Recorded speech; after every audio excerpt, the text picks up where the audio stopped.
vous avez devant vous le sélectionneur national de la Gambie, qui s'appelle M. Tom Saint-Pierre.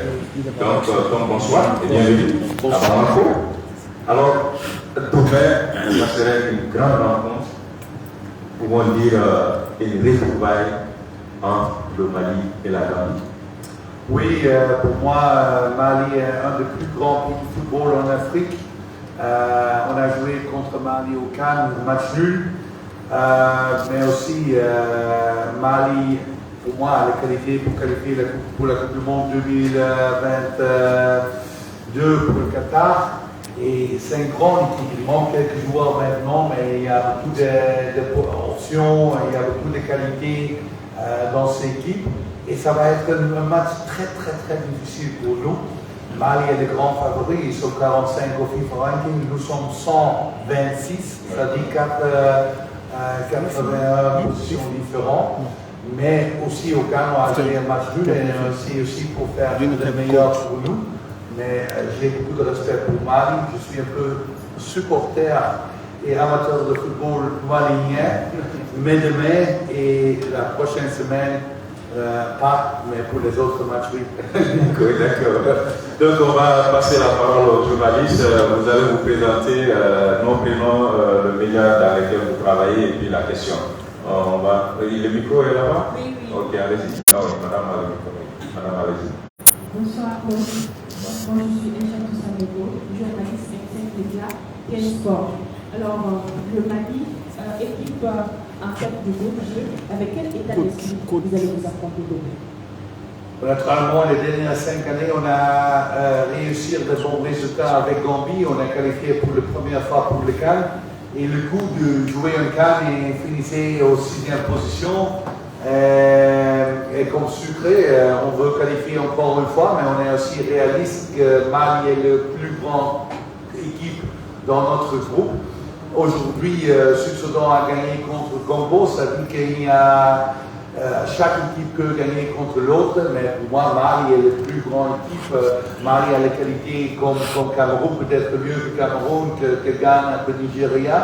Et ils sont les favoris, mais je ne commence jamais un match pour perdre ce match.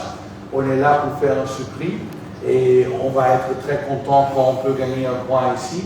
Il y a toujours un match retour mardi, mais pour moi, Mali est une équipe fantastique avec beaucoup de qualités. Il a joué très bien contre Congo, peu difficile contre Sud-Soudan, mais maintenant, aujourd'hui, prouvé que Sud-Soudan est une bonne équipe. Mais aussi les matchs amicaux contre Zambie et contre Algérie, Mali a prouvé qu'ils sont une très grande équipe.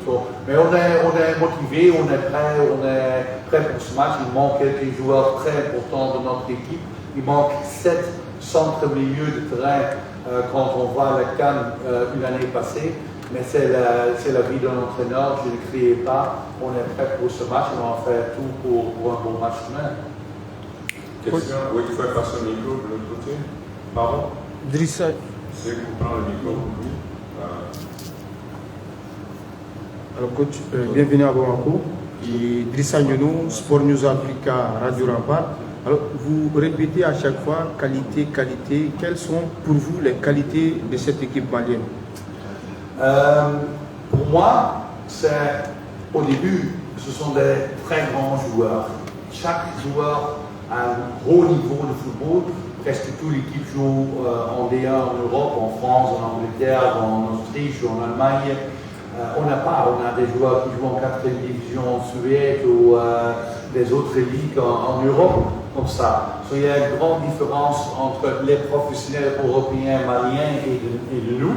Mais aussi, c'est une équipe qui est une équipe qui est uniforme, avec une bonne stratégie au milieu du terrain, avec beaucoup de créativité, beaucoup de force. Des joueurs qui peuvent faire des actions individuelles, mais aussi qui peuvent faire des bonnes combinations au centre du terrain. Et peut-être le grand attaquant ou les grands attaquants ne sont pas disponibles demain, mais on a vu dans les derniers matchs que Mali a beaucoup de joueurs au milieu du terrain qui peuvent marquer des buts. Ils sont très variables dans le jeu et c'est très difficile de défendre contre Mali au calme, mais aussi contre le Mali maintenant. Pour moi, c'est une équipe avec beaucoup de qualités individuelles et c'est aussi une équipe forte ensemble. Autre question? Ok. Coach, bonsoir. Vous avez devant vous Tangara Yakuba, journaliste planetsportmali.com. Alors, votre équipe a au moins une bonne qualité aussi, parce que c'est une équipe disciplinée qui défend très bien, mais aussi qui fait une bonne transition offensive. Selon vous, sur quoi ce match de demain va se jouer? Autrement dit, quelle sera la clé de ce match, selon vous? Je vais dire après le match demain. Non, mais naturellement, on a vu le match contre Congo. Mali a marqué après 38 secondes un but. Le deuxième but après 9 minutes. On est préparé pour un match qui va commencer très difficile pour nous avec beaucoup de pressing du Mali. On va rester, on va vivre les premières 30 minutes. Et quand c'est 0-0, ça donne des occasions pour nous. On a des qualités dans le contre-attaque. On a des bons joueurs. Mais naturellement, avec les spectateurs, pour moi, c'est un stade fantastique. J'aime quand les spectateurs sont là et les Aigles sont très forts ici. On est très réaliste, mais au début, on doit jouer très défensif pour ne pas concéder un goal. Mais je pense qu'il y a quelques moments pour nous pour un contre-attaque. Et dans les grands matchs, on a 2-3 occasions. Quand on peut marquer une fois, ça peut être suffisant. Mais pour moi, demain, je veux être très content quand on joue un match nul. C'est bon? Allez-y. Oui, allez-y, après on va passer le micro à madame. Ça sera la dernière question. L'autre but, c'est là? Oui. Ok, ils sont deux questions. Deux questions. Ok, coach, les absences, c'est partout. Hein. Ce n'est pas de votre côté seulement, mais aussi du côté malien. Est-ce que ça peut avoir un impact sur ce jeu de demain? Je pense, moi, pour Mali, parce que Gambie a 8 millions, Gambie a 2 millions d'habitants et Mali a 21 millions de peuples. On n'a pas beaucoup de professionnels en Europe qui jouent. On a moins de représentants de même niveau que Mali. Je pense qu'il y a en Mali 40 joueurs, 50 joueurs, presque le même niveau. Nous sommes toujours l'underdog, mais chaque match, on doit jouer. En football, c'est pas science. Tu dois le sentiment, peu de chance, les décisions d'arbitre, tout peut décider. Mais Mali manque des joueurs importants, mais je pense que les alternatives sont aussi très bien. Oui, madame, vous avez demandé la parole, c'est bon? C'est bon. C'est bon. C'est ça? C'est bon. Ok. Sanogo, c'est bon? Ok. Merci. Pas d'autres questions? Donc, on peut. Vous êtes bienvenue. Merci, coach. Et on nous souhaite bonne chance. Merci. Bonne main. Voilà.